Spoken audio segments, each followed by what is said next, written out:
How will the playoff races shake out? What is the future of Derrick Rose? Should the Pelicans trade Boogie Cousins? The only question left is, say it with me, you win.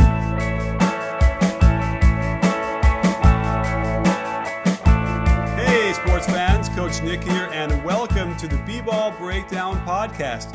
I am pleased to bring on the member of the B-Ball Breakdown family, James Holas, otherwise known as Snotty Drippin. It used to be Snotty Drippin on Twitter. Now you are simply just James Holas. No, Coach. Coach, I went back to Snotty Drippin. I had enough of that Jay Holas hoops crap. Oh, forgive me. You know what? I don't even realize it. You did. I just saw that. You know, the new tweet deck is different, and that the handle is smaller. So yeah, okay, hey, Coach, you got several 100,000 followers, whatever it is. So I know you don't. The peons like me, you can't keep track of us. I'm a peasant like me. I get it. Hey, I am stuck in my mentions. Is definitely or my notifications. But that said, you are in there every day, all day. So don't worry about that. But I gotta bring my horde of Russ supporters with me every day. Yeah, we gotta try to make you honor and respect the Brody. Oh, it's an armed Brody horde without question, and I'm not even sure I can handle talking about him right now. However, I'm sure he'll come up if we're talking a little bit about the playoffs because they are in the thick of it, as well as some other teams. So. Let's start in the West. What are your thoughts here on how this Western Conference playoff race is shaping up? I feel it's almost kind of like we all kind of feared beginning. Golden State's playing really well right now, and they don't even have Kevin Durant. When Kevin Durant gets back and starts taking McCaw's minutes and Iggy's minutes, it's going to be even worse. For the league, it's going to be worse. For them, it'll be better, of course. So I don't believe in the Clippers. The Spurs, I don't know if they have another playoff gear, as we've seen in years past. I think this is about playing as well as they can. And Houston, I think, is the wild card this year. So it's going to be a really good playoff. Yeah, I think so. And I feel like the Warriors are in this weird position where they picked up Matt Barnes to cover for the KD injury. And as soon as KD comes back, it's like going to be a really nice luxury to have that guy coming off the bench for even 10 minutes a game or 12 minutes a game. And it's almost like they're even better now for that as long as KD can come back. And I haven't even looked recently. I saw him working out. It looked like he looked pretty good. Have you heard any other news about when he's coming back? I think the plan is to bring him back Saturday, so he has 3 games left. And, I think they're not too worried about Portland, obviously. So, that's going to be basically his time to get that ramp back up. So, and like you said, man, with Matt Barnes and Iggy coming off the bench, that team is it's almost unfair. Right. Well, what's unfair is also that Nurkic got hurt for Portland because he probably could have done some damage against Zaza and JaVale. For sure. He made them a complete different team. The Portland we saw with Nurkic was not this Portland we saw in the first half. And he definitely increased their chances. Now, I'm not saying that even with Nurkic they had a chance to beat Golden State, but he would have gave them a better puncher's chance, right? And so without him, as we see, they're struggling. They've lost 2 in a row. And they're still in the playoff battle, really, with Denver. So that really – injuries suck. Injuries stink. We hate to see it. And, yeah, it definitely takes the luster off that first-round series. Well, it does. It's too bad. But you know what? There are plenty of other series that I think we're going to look forward to for the first time ever in the East. Just before we get there, it looks like, I'm not so sure I'm intrigued as much by the bottom bracket in the West. It just seems to me like, the Clippers, what is the root of our ennui with the Clippers? Why don't we seem to get excited about them? Is that how you pronounce that word? I always thought it was NUI. So thank you for teaching me that. No, my pleasure. As far as I know, it's ennui. But anyway, we'll have to get some French people I think it's a couple things, and I actually just wrote about this for our distinguished site over at B-Ball Breakdown. You can find it, the irrelevant Blake Griffin. But Blake is the symptom. He's not the actual root of the problem. It's funny because Doc talked about this 2 years ago. 2 summers ago, he talked about how their team was very close to approaching its expiration date with the core. I think that team, when you have a core of talent, once you get past 3-4 years and you're just banging your head against that ceiling, it's not like Golden State where they already had success or Cleveland where they've had success and now they're just trying to keep it going. It can become stale. I think we saw that in OKC. It took a long time in OKC for it to happen, but it happened. And I think we've seen that in Cleveland where they kind of the chemistry just doesn't seem right, and the parts, the synergy is not right. It's not adding up to 1 + 1 + 1 equaling 3. It's actually a diminishing return. Blake's not being maximized. I think Chris Paul's attitude kind of grates on everybody, and we're seeing that on the court and reflecting. I think they They are something like, since the All-Star break, they're like 12-9 or 12-10, and they're all healthy and playing. So it's showing. They're just. I think it might be time for them to move on from somebody in that core. I agree, and then that you have to rely on Doc to be able to make some sort of moves, or they're simply going to lose. I believe Reddick could walk. I think CP3 can walk. That's going to be an interesting offseason for them. The only Blake problem can walk too. Yeah, Blake can opt out this summer too, I believe. Yeah. Oh, right. And so the only thing I find interesting about that is that they had key injuries throughout these years that really kind of hid whether or not we could find out what they could do. And it's the same thing with OKC. They had the same issue, and they ended up just pulling the plug anyway for it because well, actually that's not true. Durant left, but nonetheless. That's the thing that leaves us kind of wanting, right? We never got to see these guys before they got sick of each other, and before it kind of got whatever, and fully healthy, which is kind of thought why the Clippers, this was going to be the year, right? They were going to be healthy, and they kind of had those issues. But you're right, it's just like there's a cloud over them, like Linus. Is it Linus in Peanuts? With the cloud following them, I don't remember. Oh, you're Pigpen. Pigpen. He's a dirty guy with the cloud. But I think we saw them healthy 2 years ago against the Rockets, right? They beat San Antonio. Yeah. They were up 3. I think they were up 3-2 on the Rockets. Yeah. Chris Paul came back and his minutes were back up to normal, and they were 15 minutes away, up 19 from going to the Western Conference Finals. Yeah. And they frittered it away, and they lost that game, and they lost the next 2. So, yeah. I mean, it is what it is, right? And by the way, they lost that game 5 was James Harden was on the bench. Yes. And down 19, they still came back. Corey Brewer and Josh Smith somehow overcame Blake Griffin and Chris Paul. If only there was like the place you could go to watch some video analysis of games like that. Oh, wait, there is. That's right. Yes. Coach, let me guess. Is it B-Ball Breakdown? It is. Yes. So let's keep giving ourselves some more love. I love it. It's always great to have a member of the family on the show where we can kind of just trade links back and forth for everything we're writing. In which, by the way, if you're not over on bballbreakdown.com every day, you have to be, because Jesse Blanchard, our editor-in-chief, is doing some amazing stuff over there. James is killing it, and they do also. I mean, we do. I can't even describe how many different kind of types of content we do. I love it when you get together with other guys and do like a roundtable. Those are the best. We got some playoff ones coming, and I want to give a shout out to Adam Spinella and our guy Brian Toporek for the job they've been doing lately. They've been killing it. The Coach's Corner and Brian's breakdown, Vivek Jacobs breakdowns. So yeah, all you guys watching, I'm the worst of the bunch. We got some really smart guys over at B-Ball Breakdown. Make sure you stop in. Absolutely. Well, let's move over to the Eastern Conference, because I kind of feel like we're finally going to get multiple series that are interesting this year early, whereas we hadn't in the past. But you're shaking your head. I don't know. You want to rumble?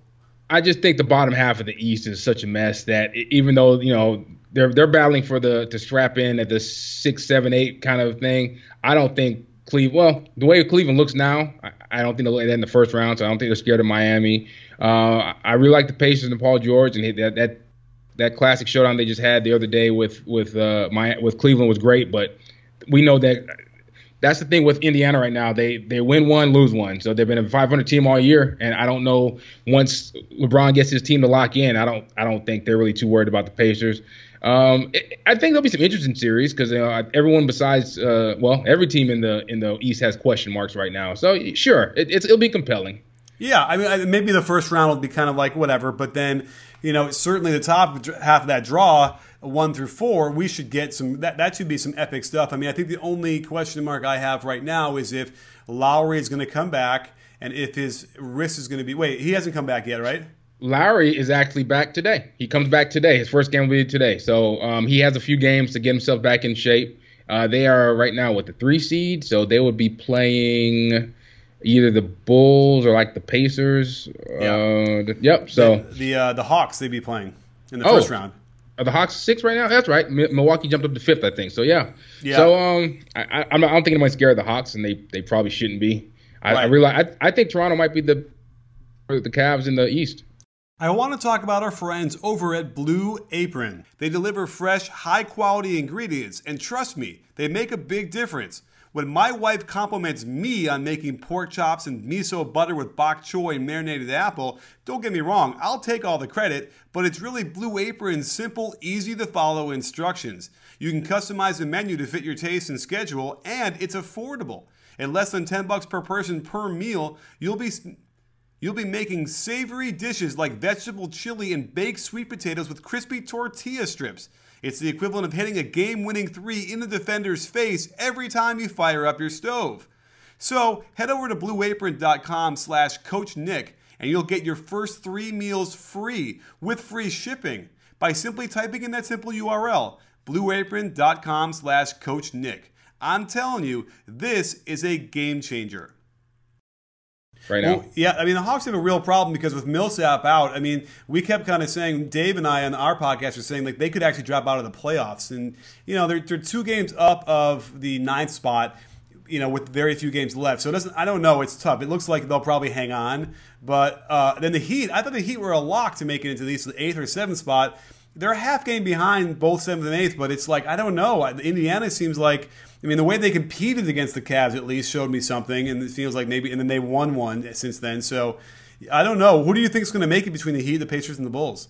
I feel like they're all battling to like, it's like they're being gentlemen. They all want to let everybody else get in front of them. Like nobody really wants. They're going to back into the playoffs. I want to say exactly. I want to say the Pacers just because I think Paul George is that good, and right now he's rolling. Since the All-Star break, he's been averaging almost I think 28 and 7, shooting the blood out of the ball. So I want to say him, just having can really turn things around. The Bulls just lost to the Knicks, and the Knicks are trying to lose. You know, and so I hope the Bulls don't get in because it's just ugly basketball at the bottom there. So if you made me pick 6, 7, and 8, I'd want to see the Pacers. I'd want to see the Heat because the way the Heat have come back from that 11-30 record. And can we take a mulligan on the other team? I don't know. Yeah, you can. Hey, it's your world. I'm just living in it. You do whatever you like. Yeah, I don't know. We'll have to see because I think I'm also being a little bit. Whatever the word is for wanting the Heat to make it, just because that might be a little bit more interesting in the playoffs against the Cavs. But then again, like we said, the Cavs, I just did a big breakdown on their defense, and everyone came out of the woodwork to yell at me saying, oh, every year they do this or whatever, but they haven't been this bad every year. And, Thank you. And I'm like, great, flip the switch. They go from, 27th since January 1st to what, like 15th? Like 12th? Like, you know, how far can you flip that switch? Yeah, they like you called it. I talked about this on Twitter the other day where they have every year they've kind of swooned. Even when LeBron was with Miami, every year they would swoon a little bit. You know, dog days of the season, but they've never been this bad. I looked at it today, and since the New Year rolled over, so January 1st, the Cavs are 22-20. That's even people talking about LeBron for MVP right now. It's hard for me to say that when he's been a 500 team for half the season. Yeah, that's kind of tough. And everyone wants to point to the 2001 Lakers, who were ranked 22nd overall in defensive rating. But you're talking about Shaq and Kobe in their prime. There's nobody in their prime right now in the Cavs, right? LeBron's not in his prime. We can say that. No, right? He's at the tail end of his prime, and as good as he is when he puts the pedal to the metal, I mean, he's still past 30. And hey, just pointing at the exception doesn't make it the rule. Just because the Lakers did it doesn't mean Cleveland can do it. We both know that most teams that are contenders are top 10 in top 10 in offensive and defensive rating, not 27th. So right, and they're coming off of the all-time greatest comeback ever that no one's ever done in the finals before, and having to have played like LeBron. No one's ever played that well in the finals in those last 3 games ever. And now they're going to rely on just the same kind of historical precedent again in the second year in a row. Like I just feel like the odds keep stacking up against you, and one little finger sprain or an ankle twist, it's like that's going to be it. So it doesn't feel good for certainly Cavaliers, and then that means we're going to have probably Cavaliers Wizards in the second round and Celtics Raptors, and how do we feel like that's going to shape up? I really like the Celtics-Raptors matchup because I think adding Ibaka and adding P.J. Tucker have totally changed the dynamics there in Toronto. I'm not too sure about the Wizards because I think they're still thin on the bench. I don't like Brandon Jennings as to give him any responsibility. I do understand that Bogdanovich has been playing very well for the Wizards, but there's still such a thin bench. And once the playoffs start and they can key in on John Wall and Bradley Beal, let's see who else can really make things happen for the Wizards. But the Toronto series gives me pause. I'm a Celtics fan, so I just think Toronto, if Lowry comes back and after that first round is really healthy, they're going to be a bear. They're going to be a matchup nightmare. They took 2 from Cleveland last year, and they've improved the roster this year. So we'll see. And Tristan Thompson's ailing right now, from what I understand. We're not sure. I don't know what the injury is exactly, but I know he's sitting. I think he's sitting tonight or next couple games he's going to miss. So if Tristan Thompson's not 100%, that really that makes that series really interesting. Okay, I got my conspiracy hat on here. It's supposedly like a thumb injury. Now, normally I would say he had such a long Ironman streak, they wouldn't have screwed with that for anything. Like they let him play, so it probably is legitimate. But he got into it with LeBron. And what we heard from Tyronn Lue, as far as I can understand what he said about the coverage of that, I don't know if you saw that. You saw that when Paul George came around to pin down. And it sounded like it was LeBron's fault. But he got mad at Tristan Thompson anyway, and they got into it. Is this LeBron punishing Tristan Thompson? I couldn't imagine. Wow, that's an interesting theory. Now, I guess I've been following a lot of the Cavs Twitter guys, and they've been saying that something's not right with Tristan for a while. So maybe he really is hurt. Okay, but I mean, I don't think is LeBron that petty. He would sit one of his teammates to prove a point. It was face to face, and it was on TV a little bit. Although the weird thing is they had their thing, and then all of a sudden he started going off, and you can't really see. You see LeBron appear behind him, so he's not yelling at LeBron anymore. I guess it was Tyronn Lue who he was yelling at, but then you saw LeBron kind of yell at Tyronn, who was just clapping to be like, hey, whatever, chill.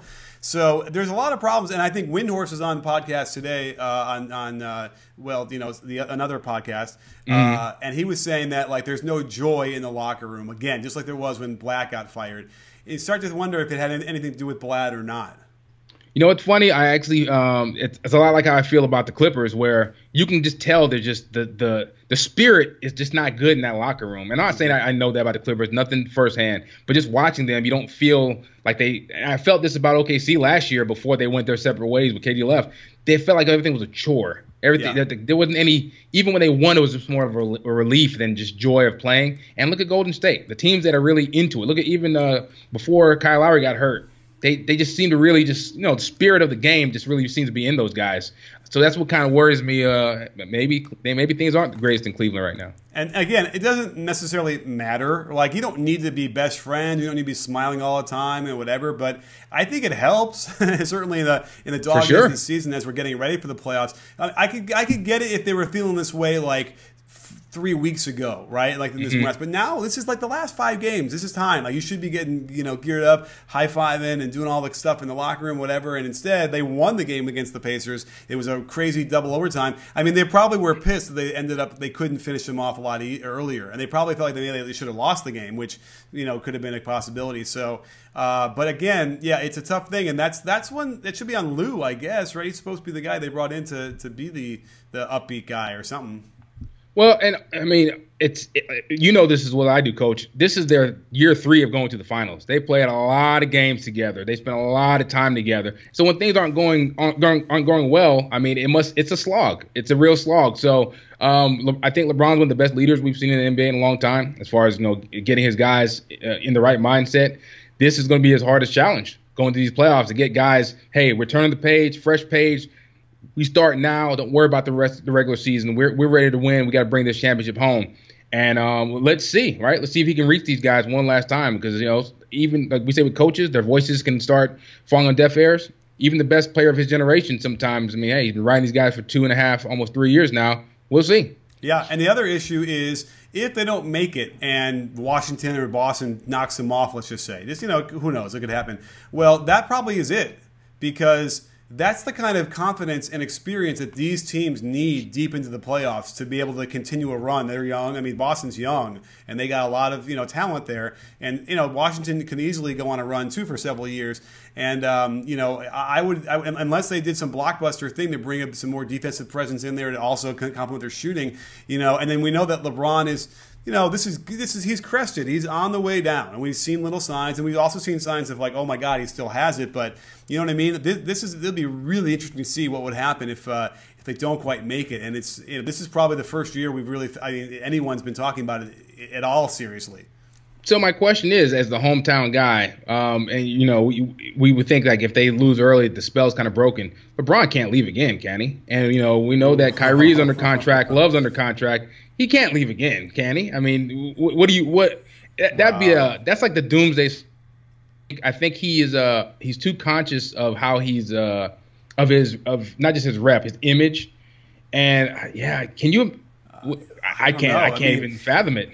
You know what? Yeah, could I see him looking around, going like, "F this, man. This ain't happening. It's not happening for me." Like, and he's like, "My body is killing me. My back is not holding out. This is it. I got it. You know." And this next year, I can already tell we're not going to make it. Whatever. Geez, would he chase another ring? Like, you know, maybe. I guess then you have to figure out like where that would be, and like he probably wouldn't dare. You know, he wouldn't leave the East, right? He'd stay in the East, but would he dare do what Durant just did? And maybe he would because the precedent's there. I have an alternate theory. I think that he would. You know, we know he's not the GM. Wink, wink. I think they'd package Kevin Love and maybe, you know, some other pieces and try to bring in someone else. I could see them trying to move on from Kevin Love because Kevin Love is the most expendable between Kyrie and the rest of that roster. I could see him moving on and shaking that roster and trying to bring in some youth in the either power forward or another wing, and you know LeBron will slide down the power forward more often. I mean, we know that Paul George is on the block. I think he kind of wants to be on the move. I think the same. Hey, Paul Millsap could probably be had. So I mean, that'd be a great fit. I think he'd be a better fit than Kevin Love actually. So if they could engineer something and send Love down to Atlanta and get Millsap for, you know, max him out next year or whatever. Now the guy's Burbank, max him out. I can see him trying to make some kind of roster move. Oh, and I'll do you one better. I guarantee you, if they don't win the title this year, Love is gone. I guarantee it. There's no question. I mean, they will try their hardest. If they can't find a deal, it's not for lack of trying. And so there's no question Love will be on the block and probably be gone. You know what? That would probably be a deal that would help both. I think Love could operate well in Budenholzer's system as well. So that's not a bad thing overall in theory, but yeah, for sure. And if we're talking about love, I want to talk about the new thing that I love the most, and it's called Harry's Razors. A place to get high-quality razors to shave your face. The trial set came to my door in a cool package with shaving gel, 4 razors, an easy-to-hold handle, and an even cooler story about their founders, Jeff and Andy, who literally bought their own factory to make razors for $2 a blade, half of what you'd pay when going through the hassle of driving to the drugstore, waiting for the dude to open up the special locked case, since I guess there's a black market for stolen razor blades or something, and that's if you even remember to buy them while you're getting shampoo and soap and everything else. So head over to harrys.com/CoachNick and you'll get their trial set for free. There's a small shipping fee and you'll get a truly great shave out of it, and you'll always have that smooth shave and soft skin. That's harrys.com/CoachNick to have all of your shaving needs delivered right to your door, and you'll have a shave as smooth as a crossover step back, pull up, swish. Let me ask about this, because this came up on Twitter a lot. And, you know, I tend to, you know, when my antennas go up and I get into an argument, whatever, a lot of times I'm like, I don't want to let it go. So we saw in the Warriors-Wizards game at the very end, the shot clock was going to expire. It was a blowout at that point, or the game was over. And rather than let the shot clock expire, they, you know, JaVale shoots a 3 in the corner and they push him over, and as if there's some honor code. I insisted that the honor code is you don't shoot it when the game clock is going to expire. But if it's the shot clock, yeah, you just throw it up, whatever, and the game ends, you know, whatever. What's your take? My take is that unwritten rules and honor code are stupid. I do think the take is like, just take the violation, usually if you're up double digits, whatever. But this is my thing. The teams that got mad, we also saw Toronto with Lance Stevenson's layup get all. They really kind of lost it. They were livid. My thing is, you don't like it, stop them. You don't like to lose like that. You don't want to be disrespected, then win the game. Yeah. And like, I can understand if it irks you. You know, it breaks the code. There's no reason for that layup, but it's 2 points. What are you losing your mind for? Same thing with shoving down JaVale McGee. He's not going to make the 3. Let him throw it up. Who cares? Right. Well, but by the way, we're talking about 2 different things. Lance could have let the clock run out and not shot it. There was no shot clock issue, whereas JaVale there was. And so I understand exactly why they were all upset at Lance, and it's because also it's Lance. It's it's him. So, but so and part of me, like when I'm coaching at the high school level, which I acknowledge is so completely different than what they do at the NBA. If I'm down like that, I'm making my kids play all the way to the end. Which meant you better defend all the way to the end, and they didn't do that either. They didn't bother getting back, and so when Lance put the layup in. So that's another thing. Like a lot of times you see them dribble the ball out because the defense is back and they're all standing around. They start hugging before the clock or whatever, right? But they didn't do that either. So I don't know. I guess my take would be you can't shoot it if it's only the game clock expiring. But if it's a shot clock thing, then you get to shoot it there. I think that either one of them, yes. I think even if it's you just eat the shot clock violation and you're up 15, whatever, doesn't matter. So I could see that point too. But my other point is like, just because you have these unwritten rules and you want people to, don't disrespect you. Well, you're down 18. You already disrespect yourself. Right. You already play bad basketball. What are you so upset about? So I get it. Unwritten rules. I think that it actually, even shot clock, you're supposed to eat it. But at the same time, if they don't eat it, that's not on them. That's on you for losing the game. Right. Now, so you're saying that you should eat it. They all do eat it. And everyone was yelling at me. Everybody does that. They all take the shot clock violation. Well, our good buddy Eric Apricot over on Twitter did a search just for 2017 alone and found that numerous instances where they all took a shot before the shot clock went off. In fact, they found that the Wizards did it. They took a shot, and he tweeted out, and he had the video and everything. And so it's all of a sudden, it's like, and I had my like mind's eye was telling me, what, they take this shot before the shot clock. That's how I thought about it. And he came up with multiple instances just this year alone in the 2017 calendar year of teams doing it. So it turns out that everybody takes the shot before that, or like most people do. And so this notion that they don't was also erroneous, which makes me feel good because I felt that way, and then I could actually point it out with some real fact, or I couldn't. Eric could. Thank you, Eric, if you're out there, for doing that. So all of a sudden, it turns out that like this code, it doesn't really. It's exist. Bogus. It's bogus, and and again, it's silly because their egos hurt, and it's the machismo is so silly. They weren't going to hit Lance Stevenson. What are you yelling in his ear? Yeah, right. What are you doing? The game's over. And, I see people saying that's good. No, it's silly. And it's just they're selling wolf tickets. It doesn't matter. Right. It doesn't matter, but it really interesting stuff how that played out, and then back to back pretty much. I just got a little bit concerned because the guy's in the air shooting, it's not that high, and you give him a good push. It's dirty. It's Bush League. It's dirty. Yeah, it is. You could hurt. You never know. You can land funny, and that's it. Hurt his back, hurt his whatever, and that's it. He's out, and that's that's not okay. Not at all. So, well, who do you think is going to win this game tonight or actually, this will be released after the game, but what's your prediction for the Celtics Cavs tonight? So we know that, I don't think, even this is a quote-unquote big game, I don't think LeBron really cares. I think he wants his team to play well. I think the Cavs have been kind of embarrassed lately, so they're probably going to bring it, but at the same time, I think Boston's playing really, really well. I think Boston, it's going to be a close game. Boston to pull away late. So I think the Celtics are going to pull this one away. Yeah, I mean, I feel like it's the nature of the back-to-back, and that the Cavaliers are going to conk like everybody does. So in my feeling is that the moral victory is the first half. Do they come out and show us some better defense, better communication? And by the way, Thompson could be injured because he's looked really bad defending the rim as well. I mean, yes. Granted, when you're looking at only makes against them like I did, to like hundreds and hundreds, but you start to see a pattern where it's like Tristan Thompson's challenging and not stopping that, and it's weird because usually he's pretty good at that. Even though I'm not looking at only the misses either, but still, it just seems strange. So if his hand is hurt and he's kind of a little bit, doesn't want to quite extend because he's afraid the ball's going to hit it or something, that would make sense. But by the way, without him in there, I don't see how their defense gets any better tonight. That's actually, I was going to change my prognosis where I was like, I think they'll pull away late. Tristan Thompson provides two things that Boston can't stop. He attacks the boards voraciously and rim protection. And he gives them rim protection, and Boston's like a donut. Al Horford, I love his game, but he's not really an interior presence right now. And Boston's one of the worst rebound teams in the league. So without Tristan Thompson, I really do like Boston's chances. So that even makes me more confident that Boston's going to pull this out. Yeah, for sure. Well, Snotty, James, I can't thank you enough for getting on here and doing this. This is great. And you know what? You're going to have to come on for some live shows on Periscope while we do the playoffs. So can you make yourself available?